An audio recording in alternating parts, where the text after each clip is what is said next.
My name's Jack Turner. I'm 64 years old. I live just outside Nashville, and I'm about to tell you something that probably saved my life. And if you're over 60, or if you love somebody who is, you need to hear this. I spent 37 years in construction. Started as a laborer, worked my way up to field foreman, operations manager, spent my whole adult life on job sites, around noise, weather, hard physical work. Retired at 59, about 6 years ago now. Thought I had it all figured out. Good health, never smoked, no major complaints. But the truth is, I was walking straight towards something I didn't see coming. My father, Thomas, he made it to his 70s and then just stopped. Lost his strength, lost his independence, couldn't do the things he wanted to do. My older brother Daniel, he's 67 now, developed type 2 diabetes in his 60s, gained weight, couldn't move the way he used to. I watched both of them struggle, and I remember thinking, that won't be me. But when I was 58, routine checkup came back with something that stopped me cold.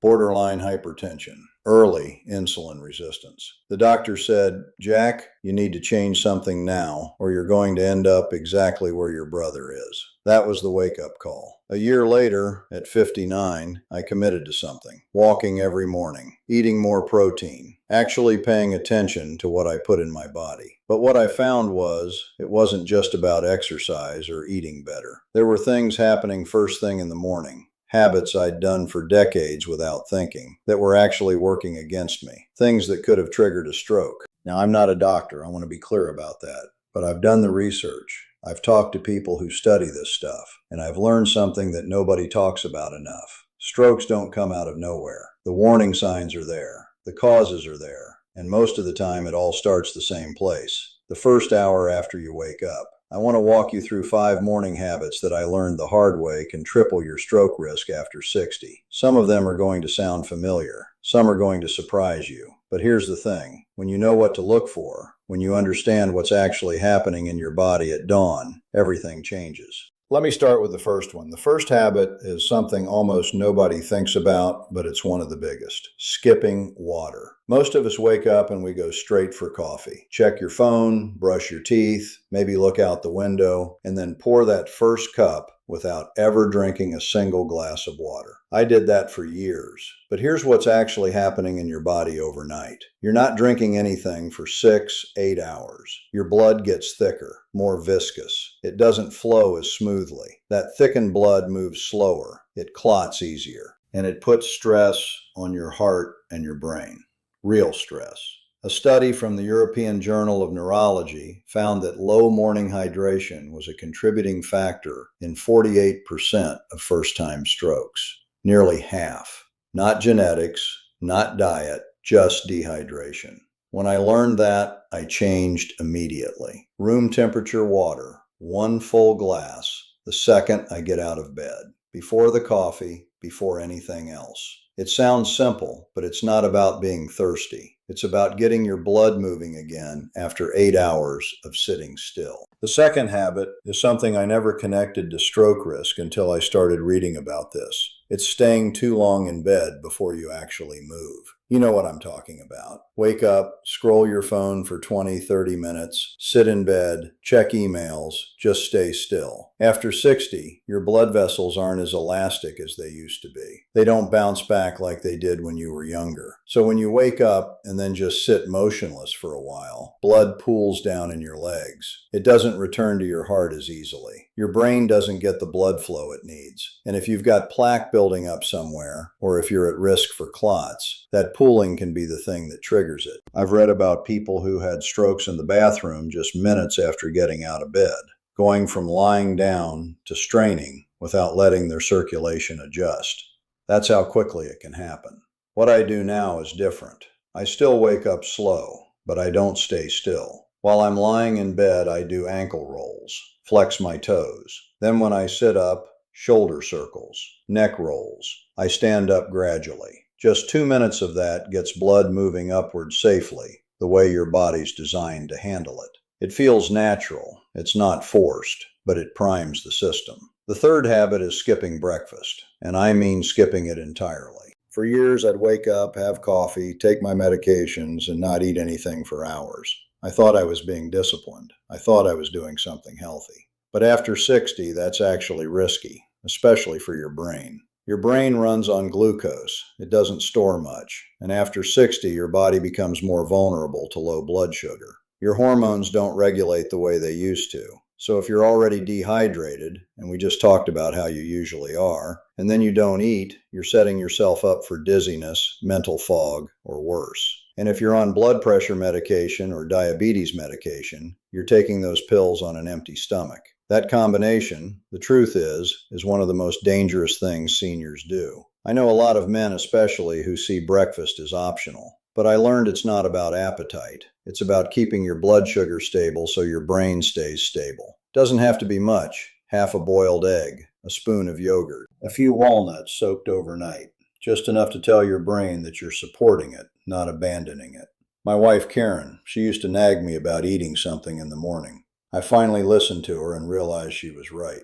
The fourth habit is rushing into stress first thing. This is the one that really hit me when I understood it. You wake up, feet haven't hit the floor yet, and you're checking the news, reading emails at the breakfast table, getting into it with your spouse about the day's schedule. Maybe you're stressed about the grandkids or money or something else. Here's what I didn't understand. Your brain right after sleep is in a fragile state. It hasn't fully switched into full gear yet. Your cortisol, that's your stress hormone, it's already spiking naturally at dawn. Your blood pressure is already rising. If you add mental strain on top of that moment, you're amplifying the physiological stress on a system that's already vulnerable. A major study followed over 93,000 people for more than a decade. They found that people who experienced high psychological stress early in the day were significantly more likely to suffer a stroke, even controlling for all the other factors like smoking, age, blood pressure. And here's the part that got me.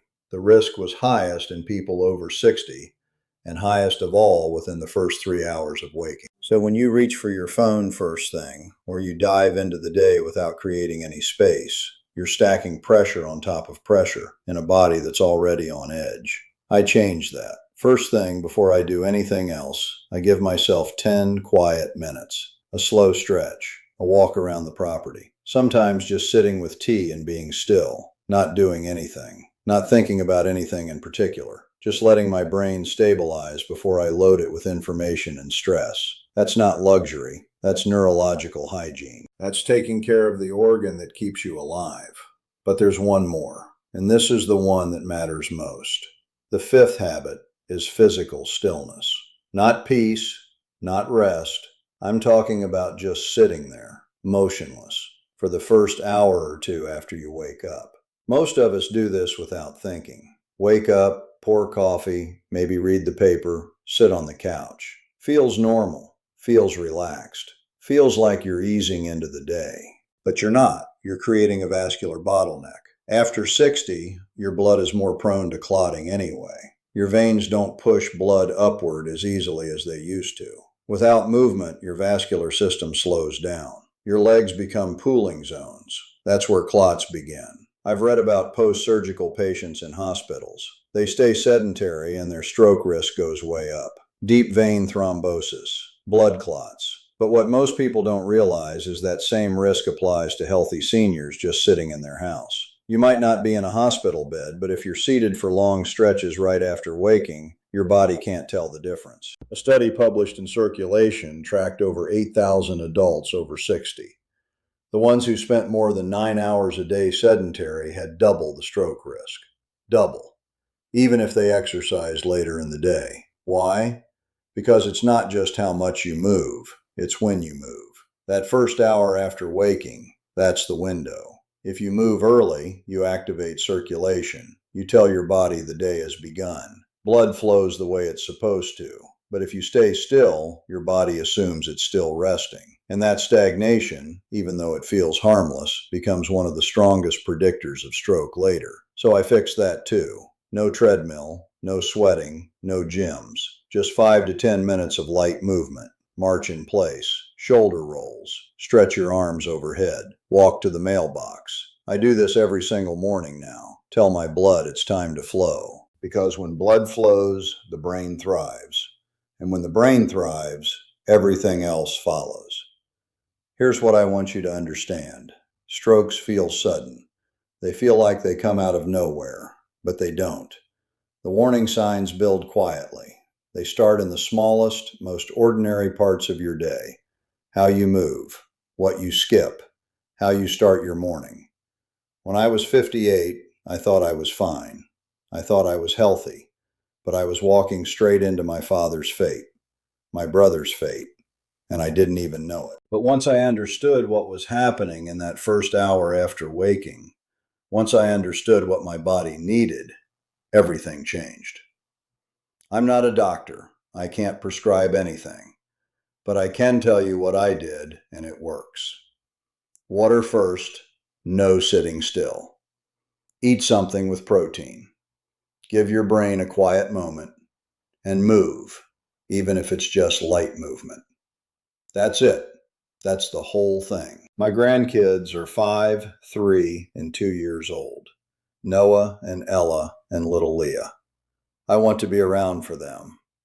I want to be the grandfather who can take them for walks, who can help them up when they fall, who's still strong enough to be there for their parents. My brother Daniel is dealing with things he could have prevented. My father Thomas didn't have the information we have now. I do, and so do you. Health after 60 isn't about dramatic change. It's not about being perfect. It's about consistent awareness. It's about paying attention to what your body's been trying to tell you all along. It's about understanding that morning, that first hour, matters more than you thought. The brain isn't asking for much. It's just asking you to pay attention, to drink water, to move, to eat, to give it a moment of quiet before the day starts. That's all it takes. If this matters to you, if you're serious about not ending up where your parents ended up, do this. Start tomorrow morning. Water before coffee. Move for 5 minutes. Eat something. Sit quiet for 10 minutes. Then go about your day. One morning. Try it. See how you feel. Because I'm telling you, from a guy who spent 37 years building things, who watched his father and brothers struggle, who nearly walked off a cliff himself at 58, that one morning can change everything. If you found this useful, share it with someone you love who's over 60. Don't wait until something goes wrong to have the conversation. Have it now. Take care of yourself. You're worth it.